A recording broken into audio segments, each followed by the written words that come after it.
આજે માં અંબાના ધામ અંબાજી ખાતે 52 ગજની ધજા ચડાવી.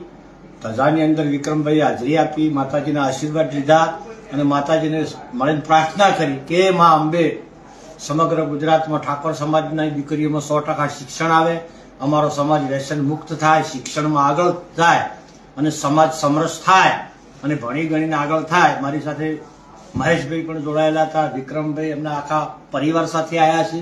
અને વિશેષમાં આપણે 4/1/2026 રોજ ઓગણધામ દિયોદર ખાતે ઠાકોર સમાજનું મહાસંમેલન મળી રહ્યું છે, બંધારણ સભા.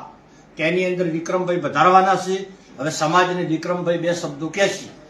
બસ 4 તારીખે હું આવી રહ્યો છું અને આપણા ઠાકોર સમાજનું આટલું મોટું સંમેલન હોય તો એક ઠાકોરના દીકરા તરીકે મારી ફરજ બને કે મારે આવવું જ જોઈએ, એટલા માટે હું આવી રહ્યો છું. અને બસ આપણો સમાજ શિક્ષિત બને અને ખૂબ આગળ વધે, બીજા સમાજો જે આગળ વધેલા છે એમની સાથે સાથે ખભો મિલાવીને ચાલે, એટલા માટે અમે બધા જ નવગણજી હોય, મહેશભાઈ હોય, બધા જ અમે લોકો પ્રયત્નો કરી રહ્યા છીએ અમારો સમાજ આગળ વધે એના માટે.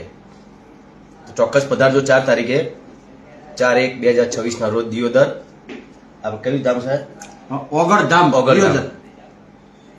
એટલે વિક્રમભાઈ પણ આવવાના છે, આપ પણ આવજો. મહેશભાઈ બોલો.